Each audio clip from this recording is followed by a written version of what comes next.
Добро вечер, почитувани гледачи. Вечерва сме пред еден исклучителен момент. Не само телевизиски, туку национален. Во студиото магазин Вечер со Слободан Томич ќе преговориме за она што многумина го промолчуваат, за битката за македонскиот идентитет, за тивките закани под дипломатски маски, за притисоците што не мирисаат на европски вредности, туку на уцени, страв и брутална асимилација. Самитот во Хаг не е уште една слика за протокол, тоа е крстосница. И на таа крстосница или ќе стоиме исправено, или ќе не снема. Со мене вечера, почитувани, е човек кој знае да зборува со зборот, но и со тишината. Човек кој со перото се бори за душата на Македонија. Гостин ми е поетот, мислителот, интелектуалниот сведок на времето Ефтим Клетников. Ќе му посакам добро вечер и добро дојде. Добре најдов. Ги поздравувам гледачите на телевизија Вистил и драго ми е ако можам нешто да им кажам ова вечер заедно со вас. Има што да кажете, со оглед дека гледачите ве впиваат со сите ваши прекрасни изјави, искази, оценки, со оглед дека навистина бројноста, бројката на гледаноста без куртуазност е најголема кога сте вие мој соговорник. Еве, јавно разговарам. Комплимент. Со задоволство. А вечерва е која љубам да со задоволство да ги поздравам само гледачите од нашата екипа, Кристина Томич, мој главен продуцент, Владимир и Благоја вечерва е со нас. Ќе реализирам ова емисија. Магазин кој навистина го реализирам 2 недели пред тој документ што го нарекуваат Преспански договор. За жал, Преспански во нивица, еве што е докаде Преспанското езеро. Малку да се позанимаваат нашите јужни соседи и со тоа невреме, да речам, што се случи, прашањето од каде и така, не би сакал сега за таа тема, ќе дојде и за тоа. Со еден збор уште еднашка добро дојдовте.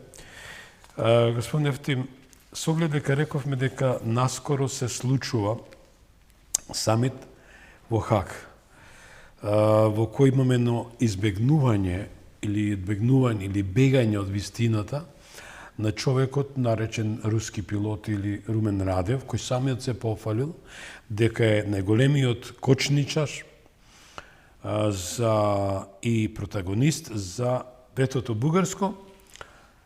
Дали тоа треба да се пофали еден председател на држава соседна, имајќи факт дека велат, јас секогаш милум да ја кажам, али тоа е вистина, за жал не се имплементира кај нас, соседот е поблизо код родениот брат.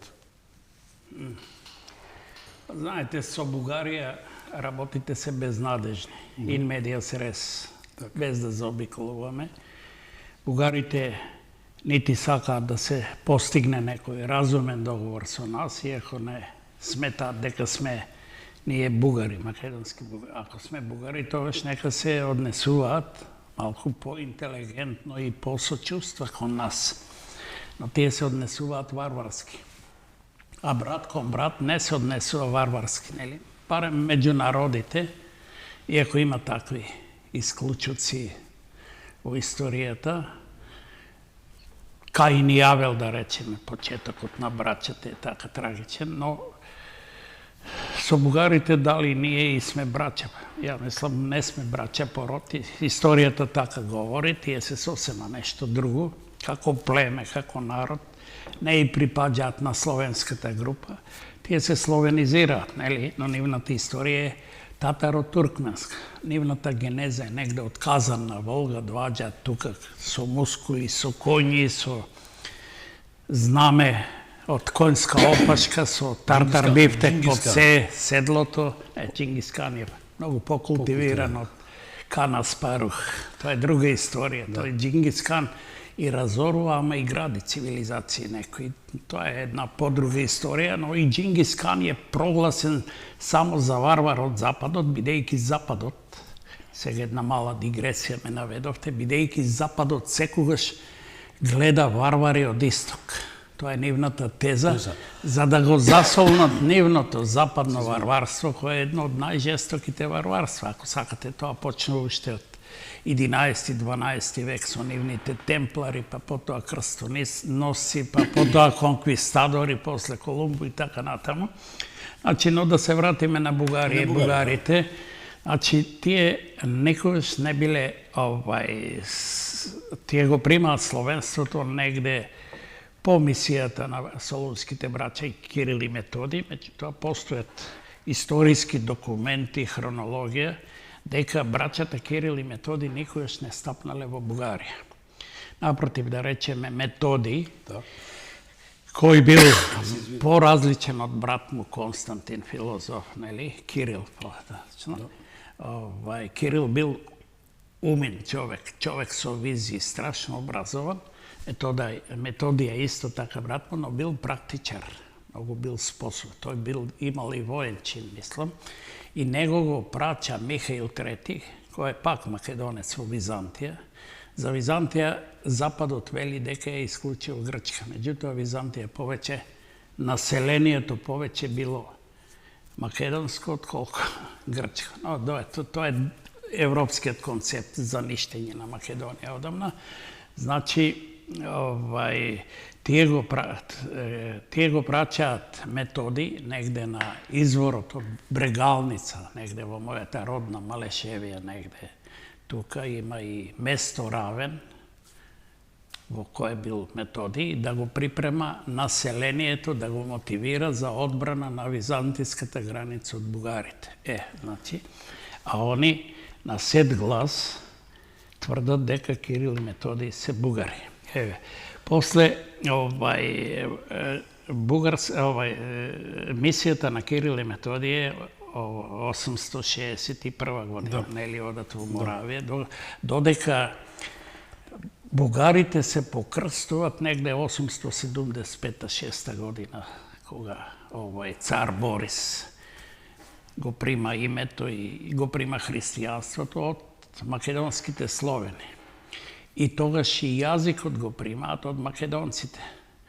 Има еден бугарски учен, не знам дали академик беше, Сефтерски, кој кажува дека бугарите се до некаде 10 век, 11 зборувале на дворот на цар Симеон, татаро-туркменски. Знаеш, значи, јазикот го примаат исто од македонските словени, од нас, од македонците. И сега, што е парадоксот? Сега парадоксот е во тоа што бугарите варварски тврдат дека нашиот јазик е дијалект на нивниот. А тоа е еден јазик, знаете. Тоа е еден јазик што се зборува во Бугарија и во Македонија. Само дијалектно различно, во нијанси. Македонија е позната во светот како, во лингвистичкиот свет како почва на која има најмногу дијалекти по жител, нели, по територија, така да. И целиот парадокс е во тоа, јас им се лутам на нашите лингвисти од институтот, да речеме, за македонски јазик и така натаму, кога ги слушам како го бранат македонскиот јазик од бугарите.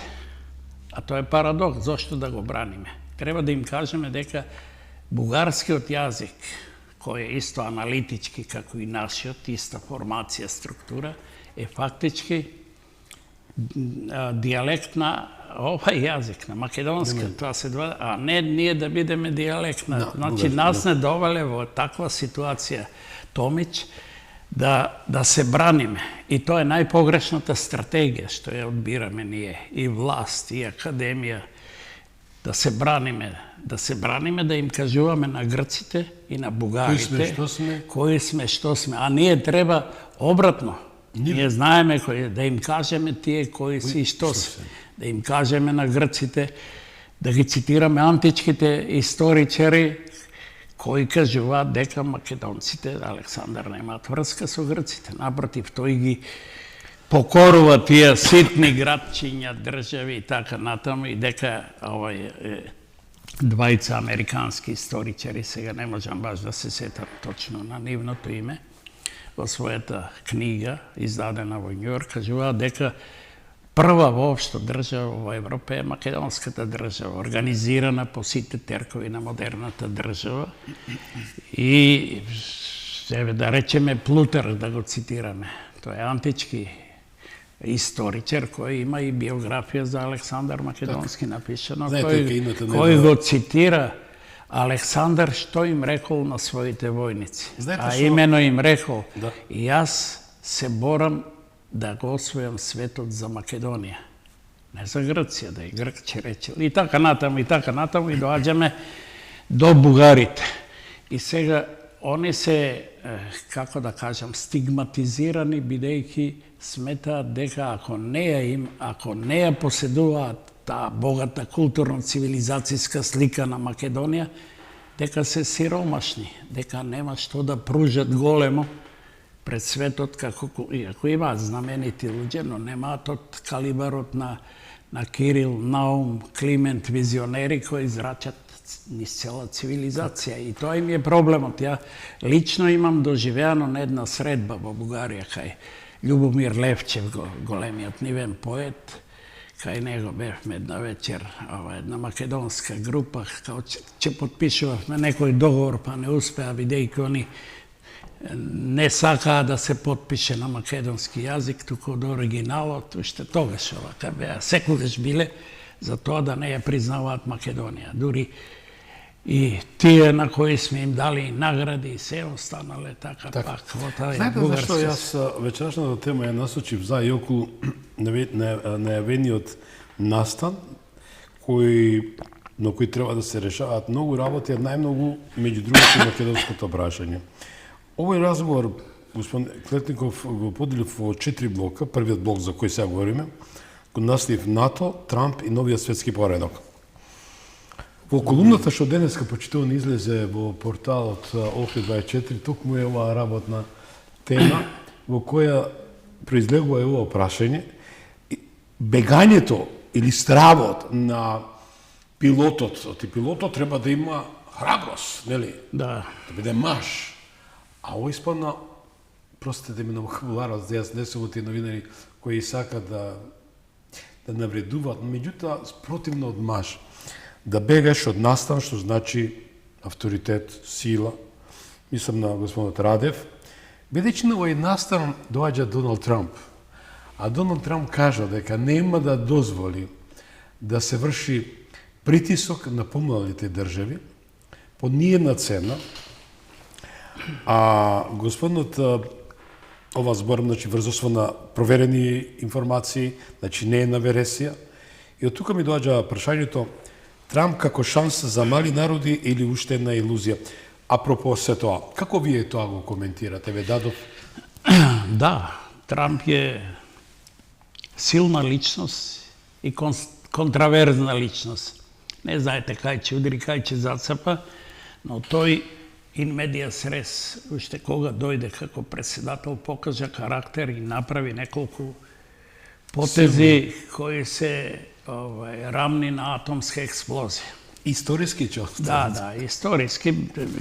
Тие се историски, бидејќи ги прави една огромна држава од 40 и колку држави и која е дури до сега хегемон, светски, планетарен хегемон, и која сака и понатаму да остане така, иако има јака конкуренција на Кина како хегемон сега. Така, но тоа е друго прашање. Мислам, Трамп прво знаеме во Америка што направи, каква револуција. Да речеме, кажа дека Америка е општество на маж и жена. Значи ги укина сите тие... Ги уништи сите тие либерални перверзии, кои посегнаа кон антропологијата на Бог, на неговото создавање на маж и жена и така натаму. И прво тоа, тој антрополошки концепт го врати и во светот, во Европа, која е крајно расипана на тој план, на таа перверзија. Не е случајно нашиот народ пред 100 години ја нарече блудница вавилонска. Така да се надевам дека и сега и ќе престанат веќе да не тормозат со нивните така наречени паради на гордост и слични. Бидејќи веќе Америка е силна. А видовме Македонија веќе стана... И се допадна кај Трамп тоа што ја понижи Европа.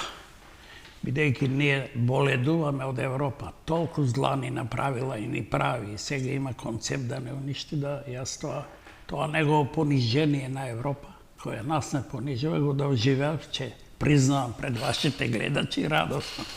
После Трамп го заведе суверенизмот над либерализмот.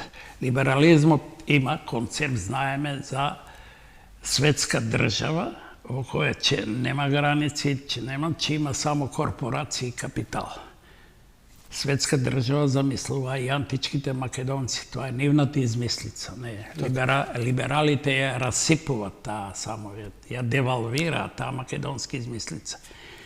Која беше? Таа беше космополитскиот концепт на македонците, на Александар по Филип. И Филип имаше, само Александар отиде како вулкан. Светот до Хималаите, после се спушти до Вавилон и до египетските пирамиди, па и последниот круг од египетската цивилизација толку долго затвори пак македонски клуч. Така. Клеопатра е последниот фараон египетски пак. Значи, чутна е судбината на Македонија. Тоа е само мала дигресија, нема да се отклонувам од темата. Трамп е тука, значи, он удри клин во либерализмот тежок и рече, че има суверенизам. Да не се претопуват малите и сиромашните народи во големите овие либерални, корпоративни, овака, како да кажам, канибалистички концерни, што им ја исцицаат крвта како што и беше во европската историја колонизаторска. Мислам, ја исцицаат целата крв на африканските држави. И ги ограбија, ги оплячка и се збогатија. Така да тоа не е воопшто непознато. Ја може зборувам премногу радикално, но Не тоа радикално, таму има тоа е иницијатива да се вистината. обединат сите африкански држави. Значи, удрен е клин во тоа, мислам дека сериозно го раздрама тој концепт на светска држава по корпоративен терк и се заложи за суверенитет и на малите држави. Така, Дали е тоа шанса за малите народи? Па, мене ме интересира пред се Македонија тука во тој На тоа мислам, но нашата контекст, а и се разбира и другите мали, како што вели Блаже, да го цитирам, смачкани племиња се надеваат на тоа. Секогаш малите народи волен снолес барале правда од силниот. Тие ги поробувале, тие ги потлачували и ако имале милост кон нив, а кон нас Европа никогаш немала милост, секогаш не ништела најжестоко низ балкански војни, низ парчења на балканските канибали, нивни пријатели. До денес бугари, грци, предатори, лаови со отворени челусти за македонска крв и месо. Така, тоа е вистината. Значи, треба да се надеваме ние. Мене ме интересира, например, во тој контекст сега, дали Трамп ги укинал заканите што ги постави кон македонците Бајден, да не смееме да ги допираме Охридскиот рамковен договор кој го урна суверенитетот асомски на Македонија и Преспанскиот договор кој значи идентитетска смрт за Македонија. Тоа е една од не една, туку е според антрополозите големата, најстрашната смрт од сите видови на смрт. Тоа што нас не се случува, а не се случува и со бугарите сега со рамката на овај француски, јас го викам, нов маркиз де Сад Макрон. Значи, нормално е да се надеваме. Реков, ме интересира дали Трамп ќе ги повлече тие, оти рече сите одлуки на Бајден што се спротивни од неговиот концепт ќе ги избрише. Сега нас не интересира, ама ја мислам дека нашата власт толку има вака некоја автоцензура да им е страв изгледа и да го прашаат Трамп што стана со тие Бајденови одлуки антимакедонски и така натаму и дали едноставно да побараме од... Знаете што ја сакам да замалам во контекст? Треба да имаш сврстина и сигурност кога ќе одиш напред. Еве правиме споредба од претходникот, не сакам името да му го спомнам. Не за работа, тоа не заслужува. За Румен Радев, мислите? Не, за човекот кој на еден клиентелистички начин, како што рековте, направил идентитетски геноцид на Зоран Заев.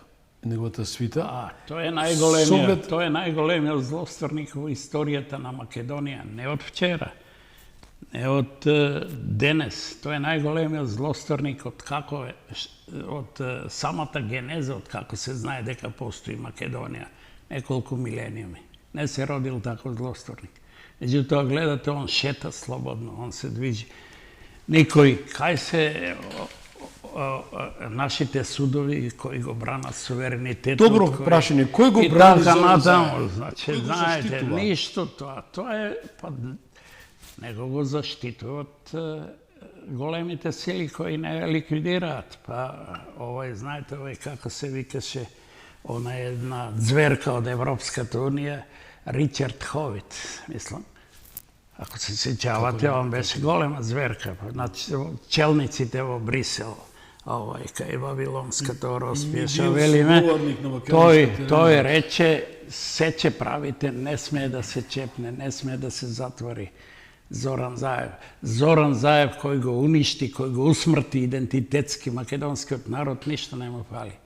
И нели е тоа трагично за една нација? Да шетаат без гајле нивните злосторници од тој калибар, а народот и идентитет. Па да биде парадоксот... Јас отворено говорам на тоа. Јас мислам дека, сите се плашат да говорат за тоа. Нема тука што се новинари, некои да говорат за тоа. Не, имаат само цензура. Се плашат нешто да не им се случи. Кај нас нема цензура, кој што гледате, не збориме. Не смееме ние да бидеме кукавици. Нас ни недостасува Томичу етика и храброст. Ако нема етика, нема ни храброст. Етиката и храброста се сијамски близнаци. Едно со друго идат. Кај нас ги нема, кај нас има една шизофренија во карактерот и на луѓето од, како да кажем, од политиката и на нашите интелектуалци кои ја покажаа сета беда кога нам не ликвидира идентитетски, за жал. И академици, и универзитетски професори, така. Ако мислат дека лажам, нека се јават. Се лутат кога ќе критикувам дел од академиците кои молчеле и молчат ден денеска, а аплодирале и им давале ветер грб на овие... И биле и плачани да молчат многу мена. И денес се плачат. Тоа е вистината, мора да ја кажеме вистината. Затоа што народот сака да ја чуе, затоа што народот го боли што не му се кажува вистината и страда народот. Да, имаме уште 3 блока на прашања. Да. Веќе пред скоро половина од емисијата поминуваме. Македонија сојузник или колонија? На кого сојузник? Еве, збориме, ако збориме сојузници, Македонија не може да биде сама по себе. Мислите на стратешкиот договор, партнерски со Обединетото кралство? Со оглед дека видовме до сега клиентелистички начин, на тоа мислите? Да, на тоа мислам, со оглед дека као сами не можеме да обстоиме, господине Клетников, Ја мислам, добро, може да одговорам. Ве молам, вие сте ми гости. Јас си пишав нешто малку во она колумната што ми излезе сега завчера во средата, сосема малку таа колумна се однесуваше на Рембрандт и Ел Греко и на нивни 2 слики. На Рембрандт она час по анатомија на господинот Тулп, каде што се цираат еден труп во мртовечница. Јас го гледам тоа како трупот на Македонија, Тулп, Брисел, во аналогии кои го сецираат трупот на Македонија. А кај Ел Греко сликата е погреб на грофот од Орга. Свечем, тоа го гледам како крајната свеченост, кога го погребуваат трупот со овие околувратници, бели аристократија, европска, светска, собрани на погребот на Македонија. И таму во почетокот дадов една, се обраќам на читателот, како еве, да не мислиш дека само во мистика гледам некоја, еве и сега сакаш да ти кажам нешто за стратешкиот договор со англичаните, со Обединетото кралство, тоа страшно звучи, Обединето кралство, знаеш. Шекспир се бавел со него така во драмите, нели? Со кралските темни ходници на кралството и така натаму. Значи, јас кажувам дека не ме, лично, пазите, тоа е мој личен став, дека не ме радува многу тој договор е тешка метафизика, не знаеме ни што се не објавен пред јавноста, не се разговарало за тоа и не знаеме што се крие тоа, а ако ти дава Англија нешто, па 6 милиарди, не знам, мислам дека и мене... Ние дадовме многу. Зоран Заев, Вали Ахмети дадоа 32 милиарди евра, а народот не реагира. Тоа се ваши мои пари. Отидоа во неврат. А сепак ние не можеме сами како држава, тоа е убаво. Ние треба се сакаме, се почитуваме, носиме нешто што светот сака да го има, дури како привезок во својот джеб. Македонија е нешто што е исконско, што е навистина свето. Да, Божјо, но ние мораме да бидеме... бидеме... среќа да ни се пријатели искрени, англичаните, да речеме. Да. Голема, секоја голема си. Не имаме потреба, нас не ништат. Нас не ништат и имаме потреба овака, како да речеме, од заштитник. Оти сме мал народ, да. Па околу Балканот сите имаат и поголеми од нас заштитници. Грција сите се. Бугарија, цела Европа за нив. А против Македонија цела Европа. Цела за нив, цела против... А затоа зборам. Сега, англичаните се надвор. Ама јас напишав дека мене многу повеќе би ме радувало да имаме стратешки договор, да речеме, со една Русија или Кина. Ајде, Русија ја смета дека е компрометирана, иако она си го брани суверенитетот, не од украинците, туку од НАТО, од Западот, што е вистина тоа, дека украинците се само во некоја смисла војници на НАТО. Ако се погледне ситуацијата на Западот, и, значи, тоа е исто една перверзна западна игра да се уништи Русија. Тоа е посебна тема, но да речеме, ако ни треба 6 милиарди, да речеме, што мислите? Дали Кина немаше да ни даде? Дали немаше 12 милиарди да ни даде? А дали мислите дека не е наповедок дека може скоро и со Кина да имаме договор? Дај Боже, американците дај Боже. И кинезите направија голем стратешки договор, каде е грешката на Македонија да биде дел од тој сојуз, да речем, например, за економска соработка? Македонија, господин Глетников, ја од секој сум рекол, треба да биде еден голем центар кој ќе ги прифати сите 4 страни во светот, значи вистински компас. Јасно. И треба да се работува со сите држави во светот. А ние сме заслепени само во западната Ние имавме страна. слепци, политиканти кои нас не донеле до ова дереже. Овој втор блок го наречков бугарски наратив, офанзива со книги, јазик и историја. Првото прашање ми е идејата за нова македонска нација со бугарска основа, што значи тоа? Почнавте на почетокот, меѓутоа официјално прашање ова. Па, веќе кажав некои темелни работи за бугарите кои не се словени. Татаро-туркмени се го имаат примено словенството. Се словенизираат и христијанизираат преку македонците. Јазикот го примаат од македонците, значи они се во цивилизацијата се внесени од македонците. Да. И затоа сакаат македонците да бидат бугари и да им го земат целиот културно-цивилизацијски имот од Кирил и Методиј наваму, што им го ветува сега Брисел, пред тоа и Америка им го ветуваше со Бајден, ама сега се изменува ситуацијата. А имотот македонски, антички, до Кирил и Методиј, до раниот среден век, античка Македонија на Филип и Александар и целата ова династија македонска, како да кажам, има полно кралеви таму, кои се од македонската династија, тоа им е се дадено во катастерот на Грција. Што значи сега, зошто ни го зедоа името, односно тоа е варварска кражба. Затоа што името е главниот знак, символ, архетип на идентитетот. Кај секој народ, освен сам, ако не си го промени името, а тоа се случува кај некои држави кои имаат повеќе историски,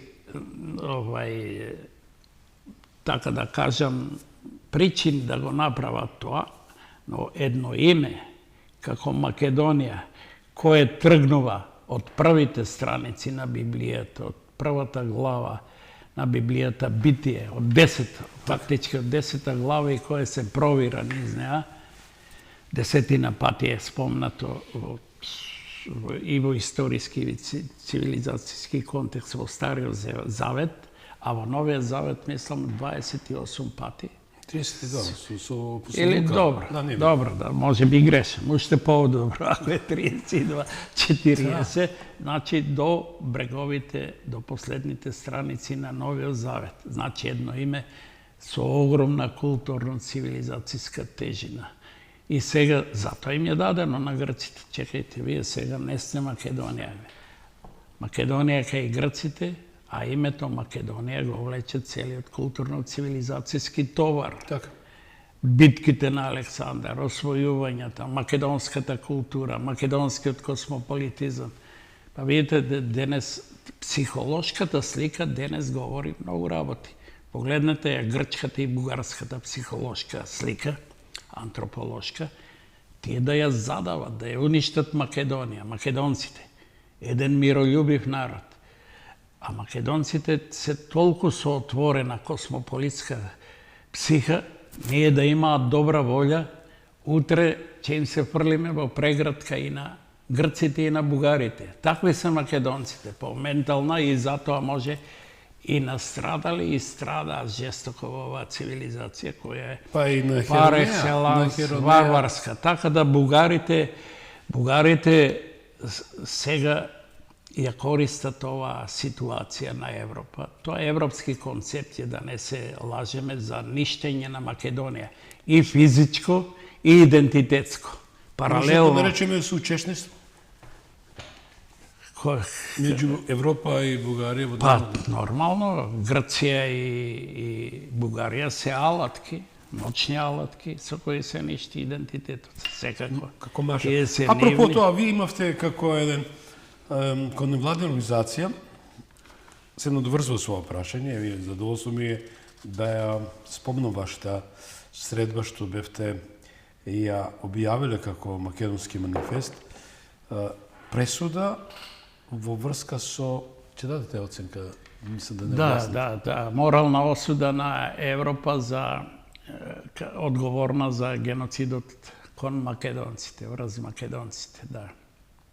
Сакате да ја коментирам? Еве, ја сакам да давам простор што навистина. Да, па, може би многу од гледачите се запознаени дека Македонски манифест основа морален суд, бидејќи друг не се најде до основа тешки правници, правни факултети. Не гледат во Америка, затоа сакам имаме академии, универзитетски Да. интелектуалци, срамота е што никој не повте барем морален суд. Да? Моралните судови се јавуваат во време кога има етичка и морална криза во една држава, општ распад на етиката и моралот. И во една цивилизација се разбира, како што е сега европската, без никаква етика и морал. Ако ја гледаме политиката на Брисел, која рековте вие има двојни стандарди. Нема никакви стандарди кон нас. За нас не важи меѓународното право. Реал политика. Најобичниот човек, луѓето што продаваат зелки на пазарот, кои ги боли повеќе името и нашето ништење, отколку да речеме некој универзитетски интелектуалец, знае што е тоа битие, што е тоа идентитет и ги боли тоа. Така да, ние еве, таа е четврта пресуда. Првата пресуда беше... Колку пресуди имавте до сега? Таа е четврта. Трите беа македонски пресуди. Првата беше морална осуда на Заев и Димитров, како домашни велепредавници, кои го ликвидираа со едно пенкало, со еден подпис. Македонскиот идентитет, и тоа е најтешкото злосторство и поголемо злосторство, мислам, и нема да се случи кон македонците. Втората пресуда е за она комисија, ја би рекол квази комисија историска, антиморална апсолутно и може би фарисејска, лукративна, за парички и така натаму, која што го распродаваше нашиот културно-цивилизацијски имот заедно со бугарите како за заедничко празнување. Што имаме? Ние немаме ништо со бугарите, што заедничко да празнуваме. Како? Па треба да им кажат тие ако треба да се разбираат, реков. Кирил и Методи никош не стапнале на бугарското тло. Бугарија се христијанизира 20 години, 25-6 по Моравската мисија нивна. Значи, постојат тврди историски податоци. И нам не ни смета, нека си ги они празнуваат, и Кирил и Методи, и Климент Охридски, а ние сами ќе си ги. Ние знаеме кои се тие, чии се тие, има извори за тоа, па имаше, јас цитирав еден бугарски академик, многу познат, кој самиот вели дека бугарскиот јазик е наследник на јазикот на македонските словени од околината на Солун. Па еден Андрева Јан, светска марка на лингвисти, славист, вели, него вика старословенски тој јазик, нека туку старомакедонски. А ние се плашиме да го наречеме старомакедонски. И така, Реджинал Дебреј, да речеме, од Австралија исто. Да, од дозволите Русија. само да го споменеме Чавдар Марин, еден многу позитивен лик во Бугарија, кој е опозит на овие фашизоидни или шизофрени европратеници од Бугарија, кои се законуваат со... Тие се шизофрени пар екселанс, за жал. Со што господин Чавдар Марин навистина покажа една голема ширина во неговото несоење артикулирање, пиша колумна за него. Кажавте еден цитат, јас мислам че дадам еден цитат ваш, која ќе ни го земат јазикот, не останува ништо. Ниту држава, ниту народ. Овој цитат треба да го вглесат сите македонци породи државјанство, кои ја сакат и љубат Македонија. Името и јазикот се главните маркери на еден идентитет. Нема друг поважен маркер. Да, знаете зашто го кажувам, почитувани гледачи, не знам зашто моите колеги или не смеат, или навистина добија доста чоколади и сладоледи и не смеат да пишуват или да зборат. Да, еден од првите, можда единствен сум, која кажа вистината за авторот на бугарскиот диктат или францускиот така наречен модел. Тоа е по креација на Александар Адам. Тоа е еден советник на Макрон, кој специјално беше ангажиран за овој најголем застолнички, народна забелешка, проект против Македонија, а кој го прифатил човекот кој навистина немал чувство за идентитетот на Македонија, тоа е господинот Буир Османи, и го прифати овој проект. Значи, Александар Адам добил златен лав од бугарската влада, од заменик министер за надворешни работи. И тоа се криеше во тајност. Значи, овој проект, што се вика француски модел или рамка, е ништо друго туку свесно платено, организирано од страна на господинот Макрон, а во реализација на Александар Адам. И каде ни отиме со овакви ситуации кои тоа се случи? Затоа сакам да се доизјаснам за Европа, зошто ја судиме. Морално, наравно. Тоа не е смелост Европа тоа е да се суди, барем за нас од манифестот кој не сакам да кажам дека сме храбри, ама за Европа не смеат да речат таа од владата. Мене ми исклучија на бина микрофон еднаш кога на еден голем собир пред владата кога почнав да зборувам за Европа. Мислото е критикувам жестоко. Од Австралија ми се јавија зошто ти го исклучија микрофонот, па народот почна да вика зошто му го исклучува. Не сакаат некој да ја критикува Европа. Тоа е хипокризија, тоа е ментална слика на луѓето од политиката. Кукавичлук, страшно, не треба. Треба на Европа да и се каже. Нашата осуда морална беше и со една друга цел. Они мислат дека ние не знаеме што ни се случило. Дека направија едно варварство кон нас. Една цивилизација која тие ја сметаат за најнапредна во светот, еве испаѓа дека е варварска. Македонија е феномен на европско тло. Додека Европа, почнувајќи од Колумбо 1492 кога, експресно за само неколку децении ликвидира, пазите, тоа е историја. Така. За само неколку децении ликвидира неколку цивилизации со висока култура, со високи знаења од математиката, астрономијата, физиката исто така и така натаму, маи, ацтеки, инки, потоа и толтеци, една цивилизација. Знаете, тоа варварство. И потоа отидоа во освојувања, во грабежи од Јужна Америка преку Африка до Азискиот Пацифик. Дури нашиот стратешки партнер, Обединетото кралство, 3 столетија ја плячкаше Индија. Знаете што значи тоа? И Португалија беше една малечка заедно со нив во Индија. Еден кроток народ, една невидена длабока душа и цивилизација. И така. И после... Не беше само Британија. Да, и ете во Европа меѓу себе се јадеа. Меѓу себе има големите сили варварства. Двете светски војни си ги произведе Европа, никоја страна не е. Што говори за нејзиниот варварски менталитет.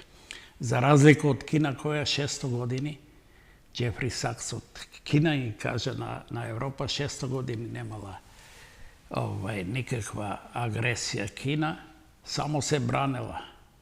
А англичаните ја напаѓале, французите ја напаѓале, кинеле од неа, Хонг-Конг да речеме, дури 99 години беше под юрисдикција. Значи разликата и феноменот со Македонија е во тоа што прв пат во Европа се врши по она од како се уништени цели цивилизации, маи, ацтеки, инки, не знам и што уништиле во низ Африка, има болни работи правено, тоа треба, овие поупатените ќе зборуваат за тоа, јас знам некои работи, но доволно е тоа што го кажува маи, ацтеки, инки.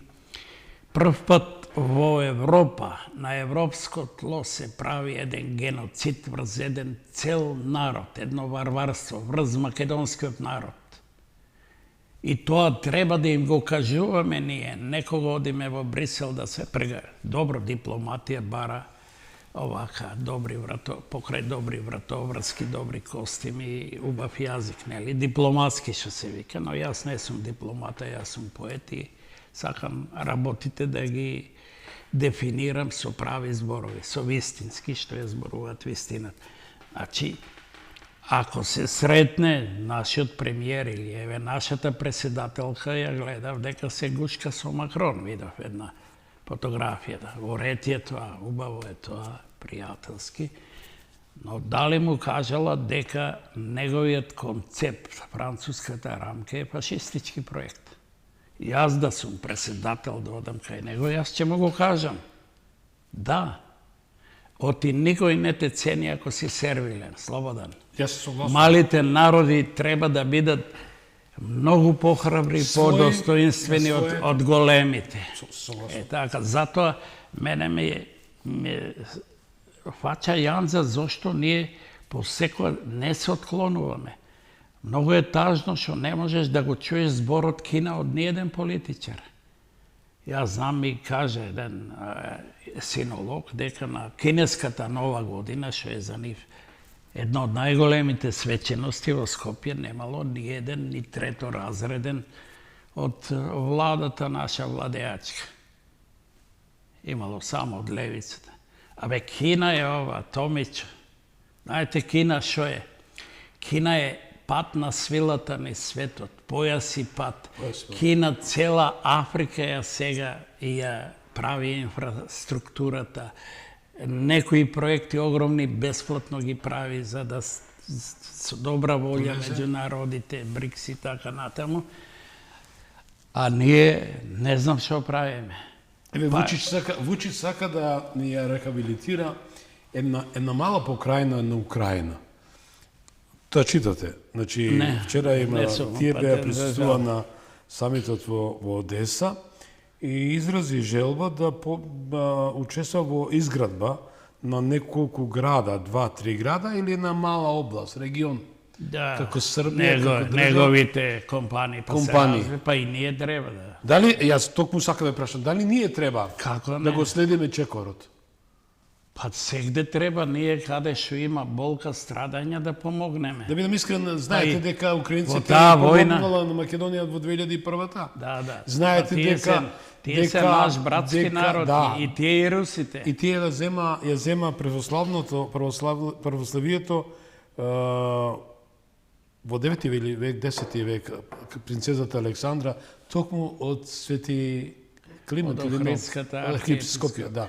Да, тоа е една, Уште ова сакам на гледачите- романтична, убава приказна и реална приказна, значи они бараат. Тоа е Владимир Киевски. Киевски, да. Кнезот кој имал една убава жена, охриѓанката Олга. Олга, пардон, Олга, да. не Александра, принцезата, која му родила два сина Глеб и Борис, кои се првите руски христијански светители, едни од најважните личности во нивната не само црква. И знаете тие нивната символика која е во Русија. Јако с кога беше ова руската изложба во музеот на борбата, и ги видов на една илуминација од тие старите листови средновековни, вели заштитници на руското небо. Двајца македонци по мајка светци го штитат руското небо. Како е таа символика? А европското небо пак го штитат македонци понекога. Кирил и Методи кои ги прогласи папата Војтила за покровители на Европа. Значи пак заштитници на Европа. Да, сакам ова на гледачите со вас да споделам, почитувани гледачи, не треба таква стигма на Кина со оглед дека тоа е на еден джин колос кој, еве видовте, соработува со Америка и како. Од друга ситуација, Америка во најголемите кризни моменти соработуваше со Русија. Купуваше само квислинзи и клиентелисти од типот на Зоран Заев, да не речем и таа бандитска структура, Клинтони, народот што ги нарекува. Америка и кажа на Европа, тоа колку е глупава. Еве, тие падна Германија поради глупоста во рецесија. Да, знаете, поради па односот 2500 со Русија. 2500 милиарди евра е Глупо. була во Германија. Не знаете што, професоре, за мене сте професор секојаш. Јас бев 2000 година во Тајван и ова година, како што рековте, како знаете, на 22 мај со мојата прекрасна екипа тука, ја одбележуваме 4 век од гласот на народот. Господин Клетников, дали знаете дека Тајван и плаќа кирија на Кина во Советот за безбедност? Тие се мајка и ќерка. Значи, тие немаат никакви протиставени стави. Тие меѓу себе се почитуваат. И покрај тоа што е на Едвин колонија, е на американците и редуги работи. Значи, ова ми е кажано лично од првиот човек на собранието на Тајван. Нивните магнети на душите се препознаваат. Апсолутно. Значи, не треба да има таква стигма, напротив, и ќе завршам, вас ќе ви давам простор повеќе. Татко ми, Бог да прости, викаше вака, Слободан, дружи се и движи се со посилните, поумните, побогатите, поснаудливите и поискрените од тебе. Ако им сгрешиш, ќе си наштетиш. Дали ова важи за политичарите? Од која да е провиденција? Не знам. За жал, социјалдемократскиот... Малку ме збунува тоа, дружи се, како императив, дружи се со посилните, со побогатите. Јас не сум. Сам не можеш никаде, ни по вода додиш. Дружи се со честните и храбрите. Па, добро, не велам ја и честноста. И со сиромашните, со сите. Не велам дека не, а меѓутоа сепак... Секогаш смета и на големите сили да бидеш пријател, ако си многу мал народ и столчен како македонците. Нашиот хендикеп е македонскиот што немаме голем пријател, голема сила. Нама, ако сакате, ни се пријатели и кинезите и русите, најголеми пријатели се. Ние ги отфрламе русите, Русија. Еден професор од, ја го гледав на телевизија, кој има и книга од Оксфорд, издадено. Сега не можам точно да се сетам на името, но знаете на кого мислам, и промоција имаше. Гледав едно интервју на телевизија него, Вредно умен човек е. Он ни порача, Русија ви е пријател, ви треба стратешки пријател. Таа ви е по родство, по емоција, и Русија денес не е изварено. Па Марија Захарова, нели, порпарол на Руската дума ли беше така? Министерство за външни Она отворено рече дека Русија во својата стратегија сега што иде, не ги заборавила некои региони на Балканот, а тоа се по име и презиме ги кажа: Македонија, Србија, Црна Гора, Босна и Херцеговина република. Тие ги кажа. Така да Русија доаѓа на Балканот. Се менат работите и со Трамп. Оти Балканот го стегаше Америка со клешти. Бајден, се сеќавате на овој неговиот експерт во наводници за Балканот, ја пишував колумна за него, како се викаше сега, еден монументален тип, така, црномурен, така, чоколаден. Така, он кажа дека, го праша за Македонија, кажа дека таму живее албанско и православно население. Не ги спомна македонците. До таа работа идеше нашиот стратешки партнер Америка.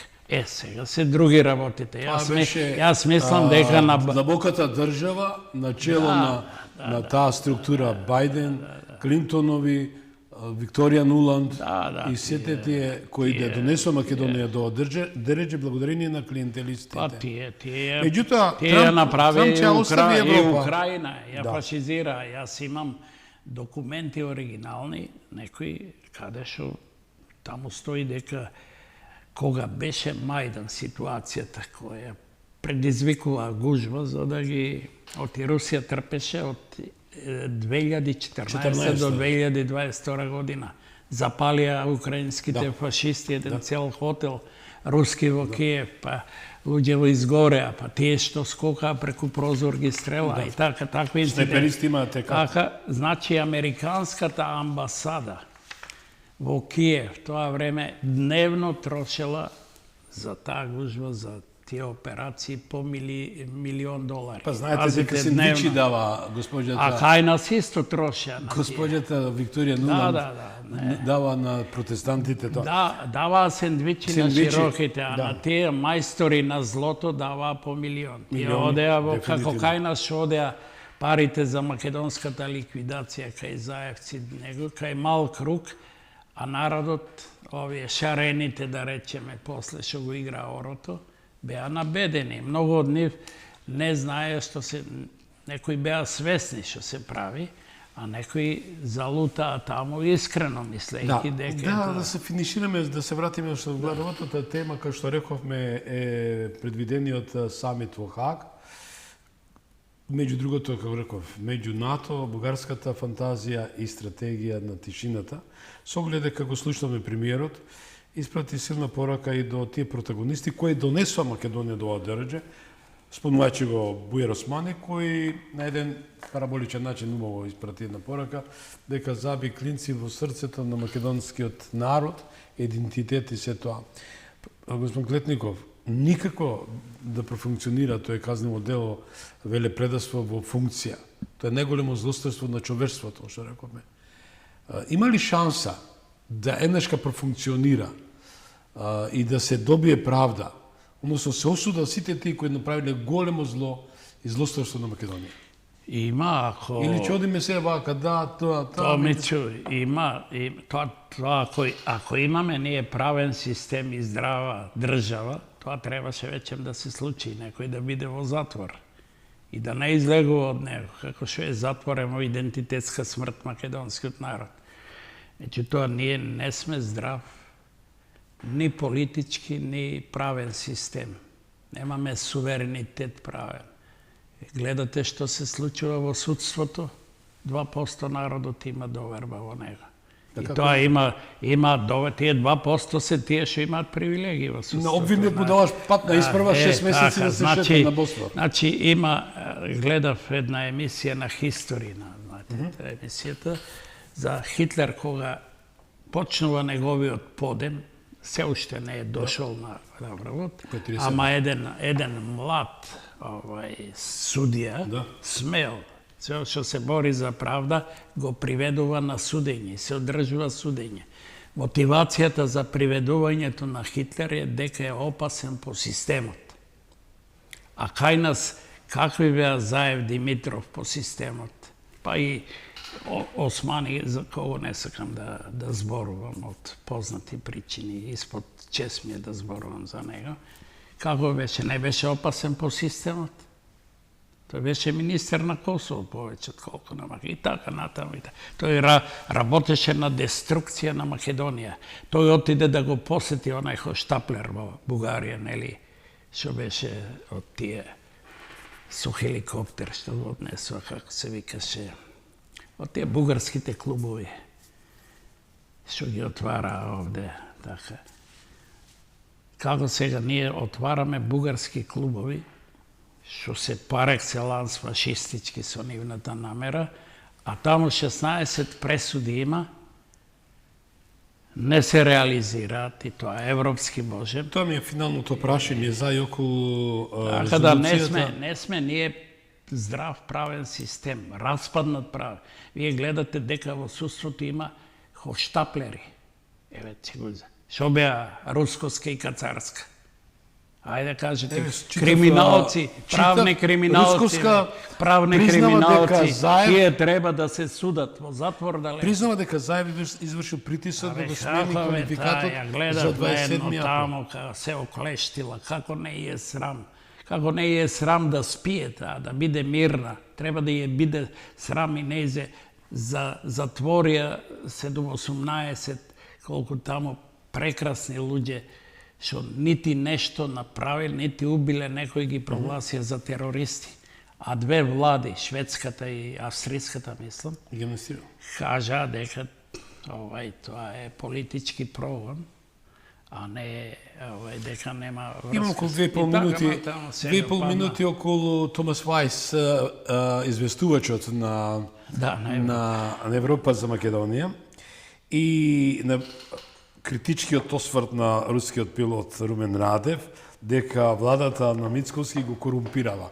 Не случајно го спомнав Александар Адам. Кого корумпирала владата? Томас Вајс, за да напише извештај позитива, а од друга страна ќе завршам. Позната бугарска перверзија. И да завршам со тоа што Александар Адам не го спомнал случајно, го напишал бугарскиот диктат и добил златен лав со највисок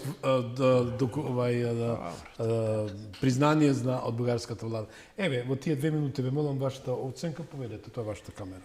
За Вајц, мислам, според она што читав, него имам читано неговиот извештај, така некои фрагменти донесоа. Мислам дека се работи според она што он го оцени за еден чесен човек и кој ја почувствувал трагедијата на Македонија, идентитетска и со. Така да, но мене ме јаде јанзата зашто го одложија за 24-ти. Така да, според она што и како прави Европа во нејзината Менгелеовска работилница, геноцидна кон македонциве, ништо не знам, не сум сигурен што ќе се случи и каков ќе излезе, дали нема да биде НАТО самитот во префарба. Да, НАТО самит. Јас секој сум бил против НАТО. Јас мислам дека Македонија влезе во НАТО само за да му плача на неговите рекетарски апетити. НАТО е една рекетарска организација која собира пари и Америка го продава своето оружје кој треба да го застарено, кој треба во океанот да го фрлија. Ви благодарам многу што бевте мој соговорник вечерва.